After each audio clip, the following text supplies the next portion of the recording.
Aloha, everybody. Thank you for joining us. I'm Carrie Kuwata Phipps, and I'm an educational specialist with the University Center based on Hawaii Island. And this is a joint effort between Jose from the Matsunaga Institute of Peace and myself. And I support all of these students who are accessing online and hybrid programs through the University of Hawaii system.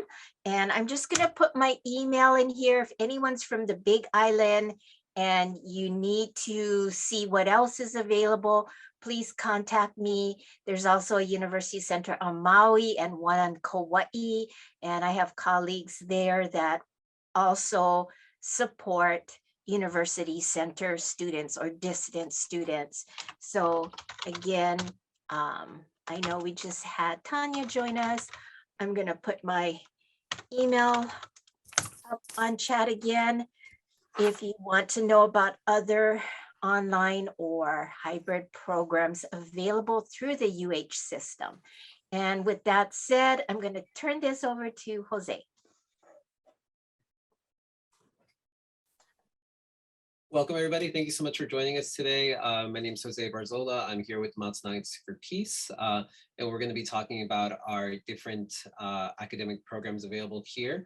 I didn't get around to putting a poll together, but maybe just people can put in the chat if they are here for like the Grad Certificate in Conflict Resolution or the Undergrad Certificate in Peace Studies. There's also the major in Peace and Conflict Resolution or the Peace Corps Prep Certificate. And based on what feedback I get, I will focus my conversation in that way a little better.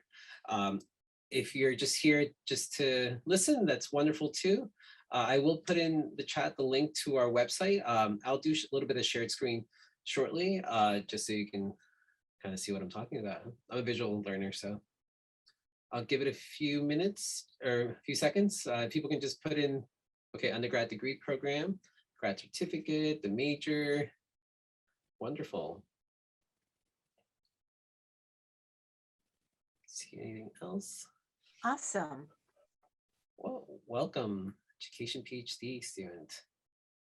Wonderful. Well, without further ado, I will do a shared screen right now. And so this is the Matsunaga Institute for Peace. We're an academic department here at the University of Hawaii at Manoa. We've been around for a little over 35 years now. Our academic program, undergrad program, started in the mid-90s, and then our graduate program started in the early 2000s. You go to our academic programs. I did see a couple of people here for the major, so I'll briefly go into that. The major is possible. The beauty of it, it's actually underneath interdisciplinary studies, so you can actually shape it up to be what you can kind of select your classes for your major. A big portion of the classes are going to be definitely the Peace and Conflict Education courses, or PACE or Peace courses. We call them PACE just because that's how it's pronounced in Italian, that's how it's spelled, and it means peace as well. But it's an acronym, it stands for Peace and Conflict Education. So our undergrad advisor is Brian Hallett, but we do highly encourage you to, if you are interested in that, send me an email directly, and we can set up a time to chat. And then I can also send you, I'm putting my email in the chat. It's jbarzola@hawaii.edu.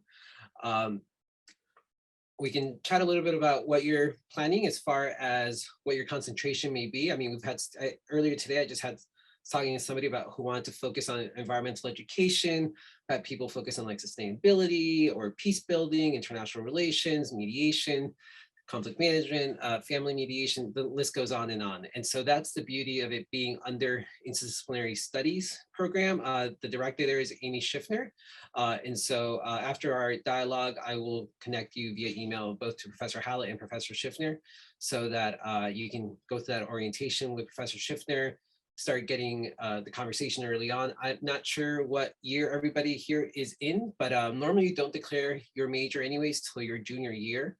So if you're less than that, you have plenty of time. If you're in the junior year, it's like the prime time. But it's never too early to start exploring it. I have a couple of students who are in their first semester and already know they want to do that. So it is definitely feasible. It's doable. If you wanted to double major with that and something else, it can be done. We've had students do that in like public health and economics and psychology, the list goes on. And that's the beauty of it. Like, although we are under the College of Social Science, our program is very interdisciplinary. It is very skills-based and can really touch upon all different areas of education or academia in general. So we, to pivot a little to our undergrad certificate in peace studies, because I didn't hear someone talk about undergraduate programs. That only requires 15 credits or 5 classes. Everyone's required to do the Intro to Peace and Conflict Studies, whether you're in the major or the undergrad certificate. Everyone's required to do a practicum. You normally do the practicum or internship in your last semester or second to last semester. We'd really love that you'd have a couple of classes underneath your belt before you start taking, getting involved in the practicum. It can be with a nonprofit, it could be with an academic department, a government agency.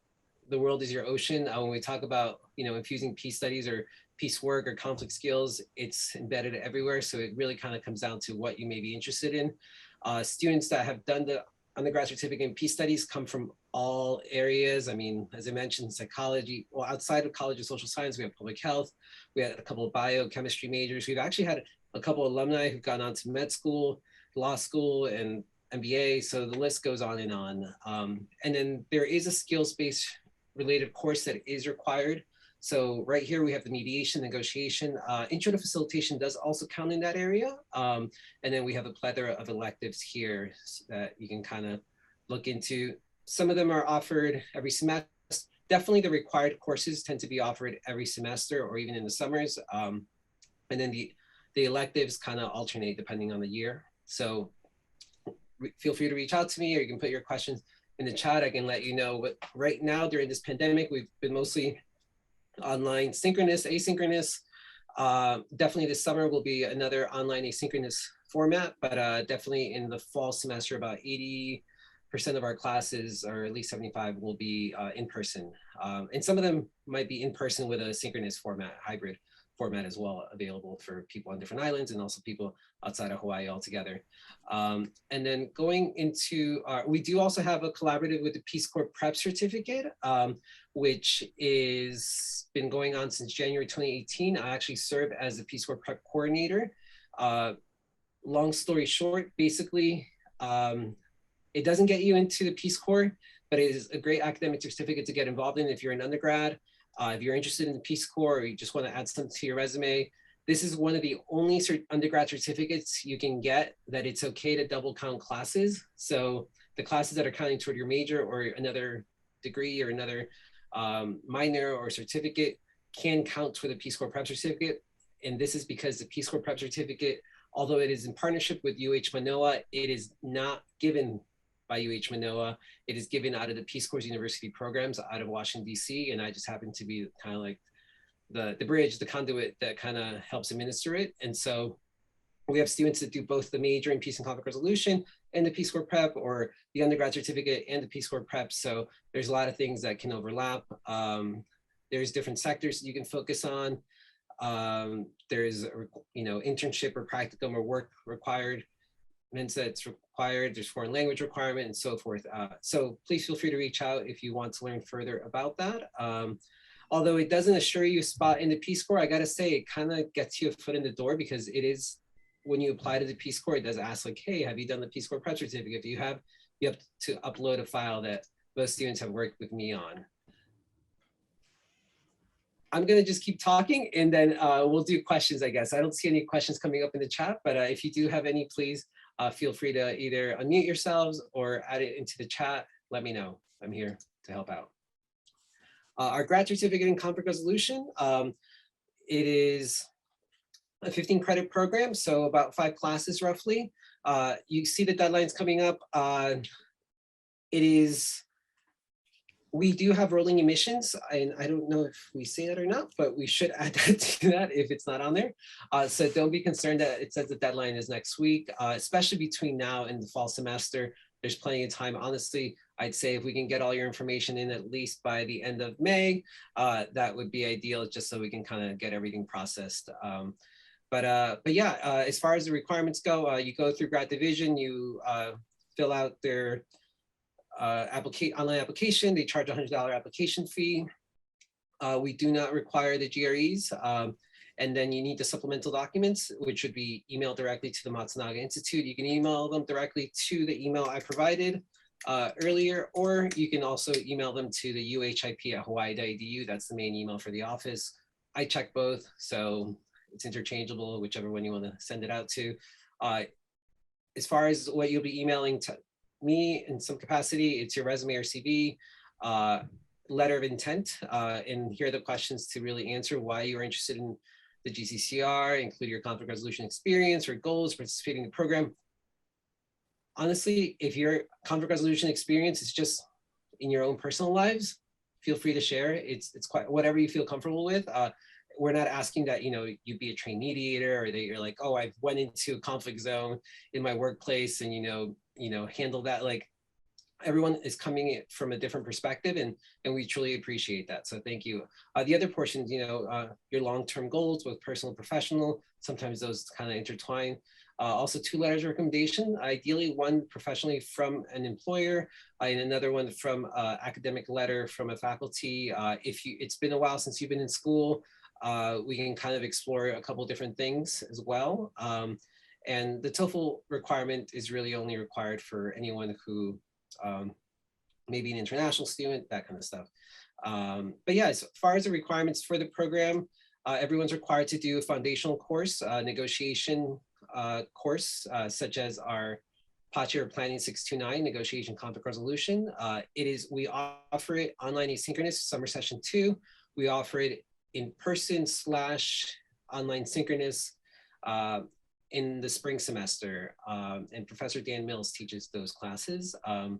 There are other classes in other departments that can count toward that. I can't speak to when those will be offered right now because they keep changing, but I can speak to the peace and conflict education courses. Everyone is required at the very end or close to the end to do a culminating project. So you either focus on practicum or directed reading. Directed reading, it's not a thesis, but it is a research paper as it relates to conflict resolution and ideally maybe a field of your interest. If it's a practicum, it's about 75 hours for 3 credits. And if you have a place in mind, that's wonderful. If not, we have multiple locations as well that we can kind of explore.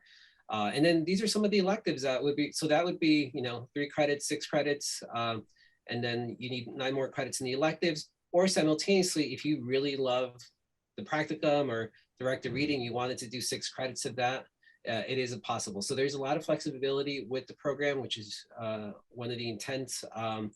I can kind of go through some consistent classes. So our mediation theory and practice is offered online synchronously because our instructor's out of Kona actually, and it's offered in the fall semesters.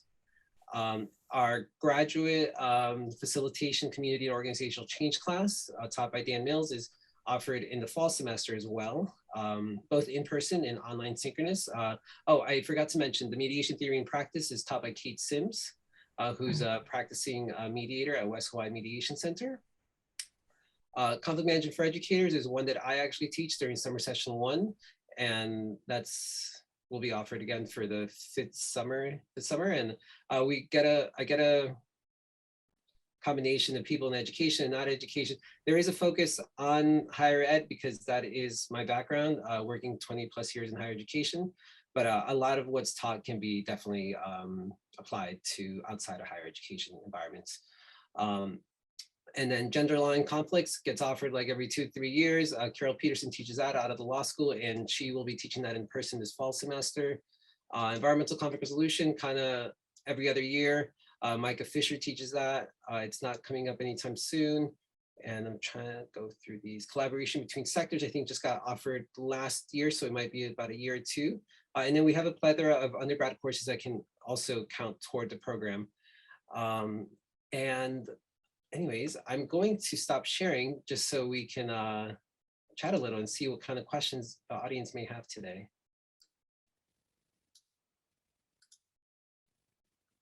Oh, thank you for, is there any extracurricular activities students in the undergrad major can get involved in? Any study abroad programs specific to the major? So we do have a couple international programs, I mean, some of it has been put to a halt due to the pandemic, but what some of our students really got involved in the past was our Hiroshima Peace program. It's during the summer, it's like the first 2 weeks of August. You basically register for 1 credit at our end here at UH, and then you take a 3-credit class called Hiroshima Peace out of Hiroshima City University. And what it is, it's a 2-week intensive. You're in Hiroshima. It is an immersive experience as far as like being there during the annual, the atomic bomb was dropped there, and being there for the ceremonies, meeting with students from different parts of the world, getting to meet with the mayor, getting to hear the stories from the hibakushas, those are the atomic bomb survivors, and then working on action plans as it relates to peace studies. One thing, if you may or may not have done collaborations with Japan, when we talk about peace in Japan specifically, a lot of kind of what is conveyed is no nuclear bombs, no war. But when we talk about peace here at the Matsunaga Institute, it's a little bit more than that. We talk about social justice, social change, mediation, negotiation, facilitation, the list kind of goes on. And so that creates some really dynamic conversations. We always in the past have sent about 4 to 5 students for that program. It's about 50 students total, 25 from Hiroshima City University, which are from all different parts of Japan. And then there's 5 from us and then 20 from other parts of the world as well.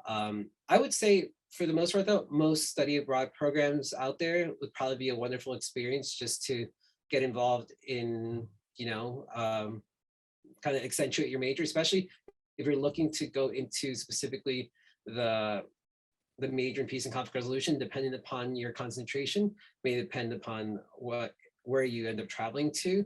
Extracurricular activities, I always say like, where can you not apply these skill sets? So I wouldn't worry. I think it'd be more of a conversation about what else do you want to do besides getting this degree? What do you want to do in the long run with this degree? And one of the things we really try to push is that just because you get a degree in peace and conflict resolution, it doesn't necessarily mean that you need to go be a United Nations ambassador. If you want to, that's wonderful, but there's other ways that you can kind of create change, create social change within your communities, whether it's in a business, nonprofit, communities, education, and so forth. So yeah, so it just kind of comes down to what your interest may be. Any other questions?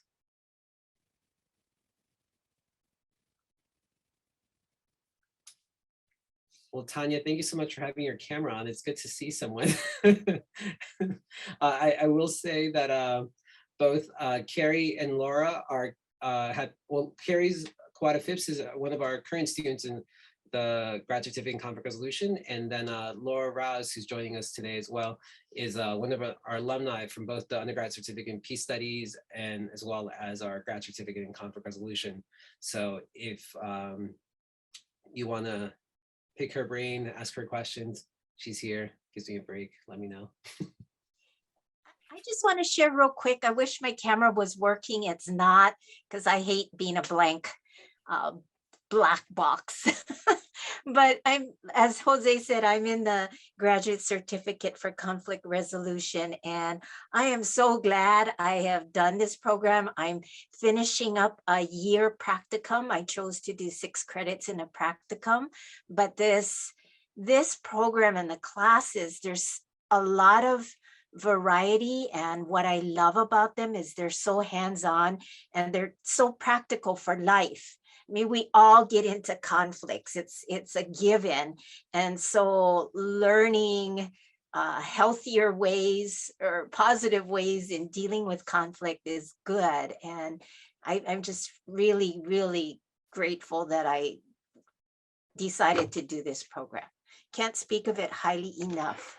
Even during the summer too, I mean, really practical things like, I know, my colleague Perla with the Hawaiian cultural background, there's like Ho'oponopono offered by Kupuna, just some other really interesting classes that we don't always stumble upon.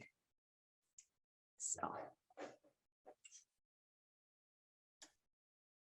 Thank you so much for that, Carrie. Really appreciate you and just being part of our community. And yeah, I actually am an alum also of the Grad Certificate in Conflict Resolution. I was trained as a mediator slash facilitator when I was back in New York. One of the reasons, so me going into the program wasn't necessarily to like learn, I learned definitely more skill sets. Some of it was review, but really it helped me to kind of learn about how are things done here in Hawaii, because I kind of had a feeling when I moved here that things are very different. And that's exactly the experience that I got. And I got to learn a lot about what are the issues affecting it, not only as it relates to conflict, how is mediation different here than it was in New York. And so so I very appreciative of that, the opportunity to have connected with different like-minded beings.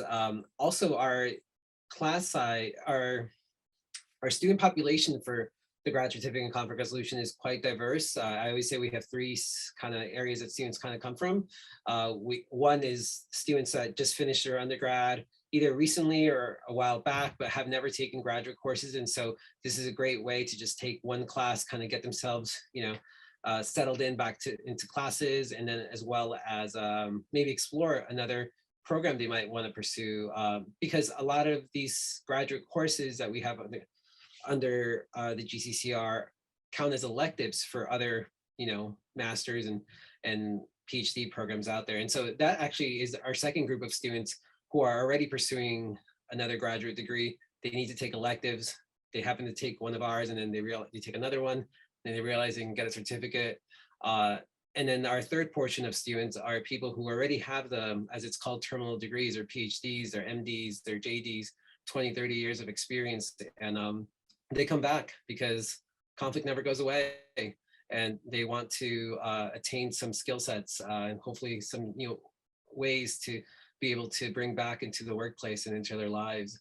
And so it is a very diverse class setting. I also have to mention that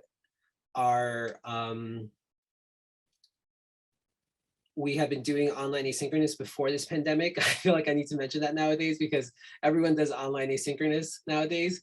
So with that being said, I teach online asynchronous, but I've been doing that since back in 2013. So there's been lots of opportunities to kind of figure out what works best. And I think this field does for that. We have a couple of comments in the chat. Let me see. I just heard about the possibility of this grad certificate option to each cohort right now, and it aligns. Conflict never goes away. Life. Nice. My current work as a coach, mentor, public schools, wonderful, and social justice advocate. Love it. Well, so wonderful to have you all here. I don't know if Laura has any additional comments. She has. I don't want to get into like a lesson plan, but please feel free to, I'm here for you all. We still have another 30 minutes for any questions that may arise. I think the only additional comments I would have just from my experience being in the grad certificate program is that something I really liked about it, the two kind of, I guess, three main things I enjoyed was the ability to kind of set your own pace. So I feel like a lot of times, in typical undergraduate or graduate programs, there's a very strict kind of time period you're supposed to follow. Whereas with this certificate, you can take just one PACE class per semester and then take your regular course load if you're enrolled in another degree. Or like I did the certificate in one summer. I don't recommend doing that. It was very hectic, but it's theoretically possible if that's the kind of person you are like me. I also, they talked a little bit about the research practicum, and I was able to actually turn that into a publishable paper in my field. So it's something that's not just applicable, I think, in conflict. The reason I like the graduate certificate in conflict resolution so much is because I find it's applicable in other fields. I'm a sociology PhD student at UH, and I was able to turn, what I researched for the GCCR into my research for my dissertation. And it's given me a new perspective on the way I want to go with my dissertation. I'm now considering using a more peace studies focus with my research. And then the last thing I was going to say too was that I saw someone had mentioned in the chat that they were a PhD student who was just interested in this topic in general, is that unlike our undergraduate certificates, the grad certificate, you can double dip your courses. So the classes that count toward our certificate can count as like your substantive coursework for your PhD if your department allows that. So like I was able to finish my PhD coursework in a year and a half because of the grad certificate was able to help me take courses when my department wasn't offering what I needed. So it was, I think, practically very helpful for me, and not just in the pursuit of the certificate, but also in the pursuit of my doctorate. And it's really, I think, just shaped and aided how I've gone about my research in my field and not just in this field.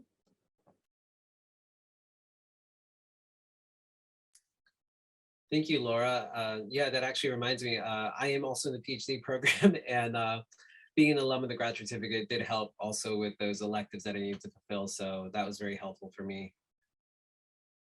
And actually, I remember Carrie mentioning about her practicum. I actually ended up doing a practicum in facilitation when I was in the program. And because, like I mentioned, it's 75 hours. Sometimes for anybody out there who, if you've done facilitations or been involved in them, or just been on the other end of receiving a facilitated event, many times it's not going to be 75 hours, but we try to take into account like the prep time, the actual event, you know, the write-up afterward, but sometimes that in itself isn't 75 hours. So I was actually able to take like 3 different projects that I work with 3 different supervisors on, and I was able to add that up to the 75 hours that I needed to be able to complete the requirements for the practicum requirement. Any other questions?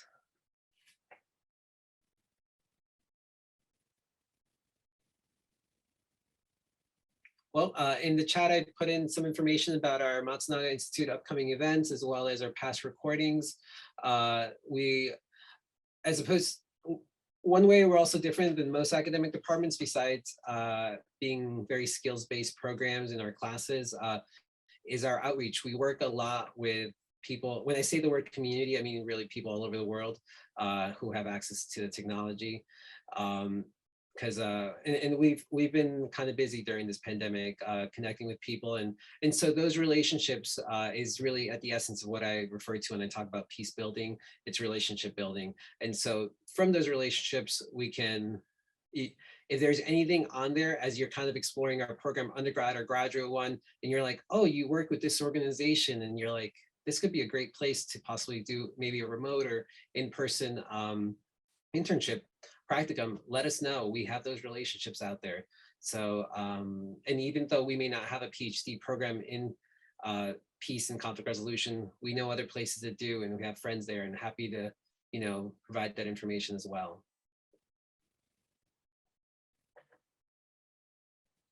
All right.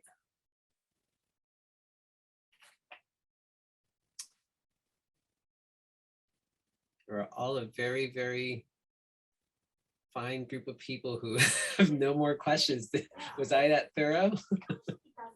Well, I was just curious. I just kind of asked Laura too, like, how is it for the grad certificate? Am I working full time? I guess it is kind of spaced out. Like, you know, what you said, a lot of it is synchronous. So I'm just trying to figure out like how doable it is. Yeah, no. For a while, actually a couple of years ago, half of our student population were all UH system employees. And so that just may, hopefully just to give you a little bit calmness. So it is possible to do online asynchronous for the whole program if that's what works for your schedule. Or you may have to like maybe add in like a synchronous course, or it kind of depends if you want to do completely graduate courses or you're okay embedding some undergrad courses. If you are okay embedding some undergrad courses, you can definitely do the whole thing online asynchronous. Like I mentioned, the required course is a negotiation course. Dan Mills teaches that course summer session 2. I teach conflict advantage for educators summer session 1. So you get 6 credits right there over the summer. You need 2 more electives and then your final culminating project. The culminating project is, you know, you work on your own time with the grad chair. So that's kind of like asynchronous, synchronous as it works with your schedule. So you just need 2 more electives. And so you are able to take up to 6 credits in 400 level courses. A lot of those 400 level courses we offer online asynchronous. And then as far as the other graduate courses, it kind of depends upon the semester and the year who's teaching it, whether it's asynchronous, synchronous, in person, or hybrid. But yeah, happy to, and it's not just our classes. There are classes also offered through other departments that haven't been added on there. It's just that since you work here, you probably know how slow it is to get anything approved and the endless memos we have to put together. And so, but I do have an internal list of kind of like what's been done in the past, what's been approved. So that may provide some guidance. But yeah, no, please reach out. Happy to set up a one-on-one and we can talk about, and what campus are you joining us from? I work in the DOE. So Oh, okay. yeah, but I I'm participating in the HPEP program. Oh, wonderful. So that's how, so, Yeah. so I'm in the most recent cohort. Yes, Yeah. So yes. that's how Yeah. and that's how I heard about it. And Yeah. what island are you on? I'm here on Oahu. Oh, okay. Okay. Yeah. So yeah, I mean, as far as if it's online and synchronous, that is what will work for you. It is feasible to do. If you're able to include some of the synchronicity, then like I mentioned, the mediations will be offered online synchronous as well as the facilitation in the fall semester. And they're offered in the evenings, like mediations Tuesdays from 5 to 7:30 and facilitations Wednesdays from 5 to 7:30. So, I mean, there are other classes that are offered during the workday if you have that type of flexibility with your job. But we have plenty of students who not only work for the state in our program, families, they might be in PhD programs. So we're all juggling lots of things in life. And so it is doable. It is okay. If you do it like one class at a time. I think with HPEP, you kind of have a timeline of having to complete it possibly by December or maybe May, if you can get the extension. So I think if you can kind of get it started over the summer, then that only means you have like 9 more credits to, or you can actually do up to. So grad division rule is you can have up to 6 credits taken unclassified. So before you're actually enrolled in the program. But if I create a memo, they'll allow 9 credits. So it is possible you could do 9 credits over the summer and then just have like 6 more credits to do over the next semester or 2. And for applying, I know, does it, if I had enrolled in another course through the outreach college before, like a couple of years ago, but this would be a new, like you have to reapply every time. Is that how it works? Or? Yeah, so Okay. it would be 2 applications because one, you're applying into the program to get accepted into officially the grad certificate for the fall semester, but then you're also doing an outreach application to take classes for the summer because outreach handles the summer, not like the other one. So yeah, some Just making complexity, sure. but happy to meet with you in Thanks. person or Or Zoom to separate, sure. you know, discuss further. Okay, thank you. Yeah, no worries. May I share real quick? You know, when I signed up, the first class I took in this program was Jose's conflict resolution for educators. It was a summer course, and all the courses I've taken up to the practicum have all been asynchronous, but I was just so surprised at how interactive the courses were. You know, I thought I'd be just left on my own reading and writing and stuff, and it wasn't so. Jose had a lot of online activities where we interacted with our classmates, and some of the other courses I've taken, we had small group work. So you're constantly working with people. An instructor I had synchronous online office hours one evening a week, and pretty much everybody in the class would show up. And so it's not like it's boring and you're left on your own. That's what I loved about this program, where it's just so interactive. That's good. Yeah, that's helpful. Thank you. Okay. Thank you, Carrie. Yeah, I mean, personally, being a student, a staff, and an instructor, I know the importance of responding on time. So I try not to let more than 24 hours go by. And if I do have more than that, it's very rare. I don't think it's ever happened, but let me know. And occasionally, yeah, actually, I skim emails and I'm like, oh, that's not student related. I can skip that one. So, but yeah, I think that's really what it kind of comes down to. And honestly, if for whatever reason there's ever a silence or you don't hear back, let me know. I'm happy to, the majority of our, so we don't have a lot of full-time faculty. A lot of our classes are taught by lecturers, so, or affiliate faculty. So people in the community who have other full-time jobs doing some amazing work. And so we're very thankful that they're able to devote some time to be able to teach these classes for our students. And they're practitioners in so many different ways and doing some great work out there, whether they're working with, the prison system and to reduce recidivism and offering ho'oponopono in those areas, or Kamehameha Schools area, or we have somebody that works with Epic Ohana as well. So the list goes on. And so yeah, so it's been a wonderful way to kind of stay grounded with the community. And also those are great opportunities for practicums that could get connected. So that's kind of how it all kind of gets weaved together. So let's see. Any other comments? Thank you so much, Carrie. You're a wonderful student to have as well. Laura, you too. I just realized I have a couple of my past students here. Aloha. I'd like to share something on Carrie's behalf. I'm Perla, and I'm one of her colleagues. And Carrie has been sharing a lot about this class and so enthusiastic about it. And as I'm sitting here listening to the program and the certificates and just everyone's sharing, I'm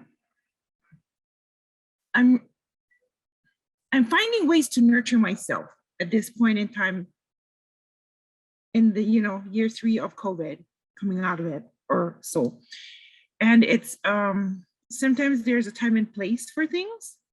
And I'm one who, I don't know, I think I cause more of a conflict than anything. And it's because of the kind of person I am. I'm very outspoken. But as I'm listening, I'm gravitating to there's a calling here. And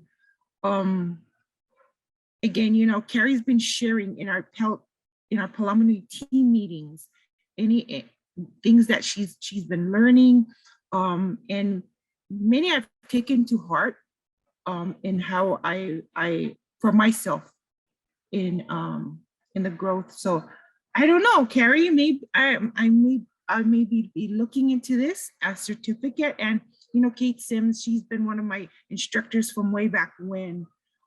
So thank you all. And thank you, Carrie, for bringing this, continuing to, we hear it every week from Carrie. Anything that she has, she shares. And just want to say mahalo. Thank you, Perla. Very kind of you. I appreciate you as well. And yeah, I have to say, and sometimes I wonder if, because I'm an alumni, but I work with the students and officially kind of serve as an unofficial advisor many times, helping out the grad chair. And it has been truly a wonderful journey helping, getting to know and meeting all different, students and alumni and getting in contact with them. Actually, recently we got in contact, as I shared with you all about our upcoming events, some of them, like the one with Gregory Stock, who's out of Indonesia. He's actually an alum of our program, who's been working out of Bali for the past 4 years now. And so we're bringing him back to share his story about what he's been up to. So that's part of it. We try to stay connected. We also try to bring back our alumni. Kate is actually almost completing the grad certificate in conflict resolution, and she just happened to be a wonderful person to be able to. I'm an alum. Laura teaches for us in the undergrad portion as well. So one last bit, one of the things that we also do besides these talk stories, besides academic programs, occasionally we offer these skills building sessions. Recently, we have one on restorative justice for organizations, which both Carrie and Laura are joining us on. But if anyone here would like to attend the April session, we still have a couple seats open. I just put in the link in the chat if you're interested. It's 2 sessions. I believe it's April 13th and the following Wednesday.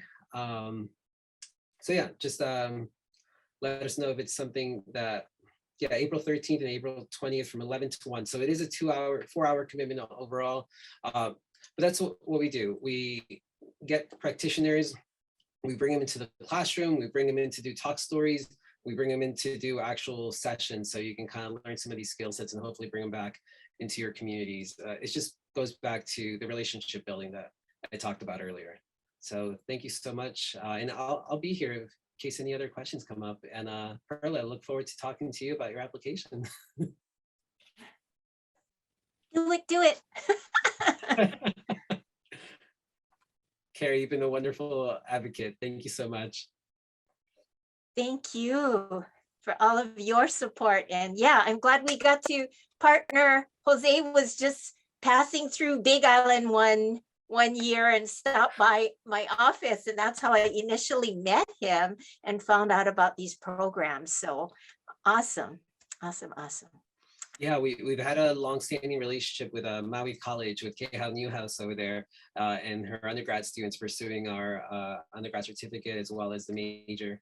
And so happened to be in Kona, and I was like, if I don't come by, I will never start this conversation. So love to see how it's developed. And so yeah, you have another meeting.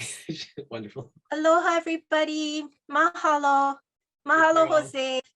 Thanks.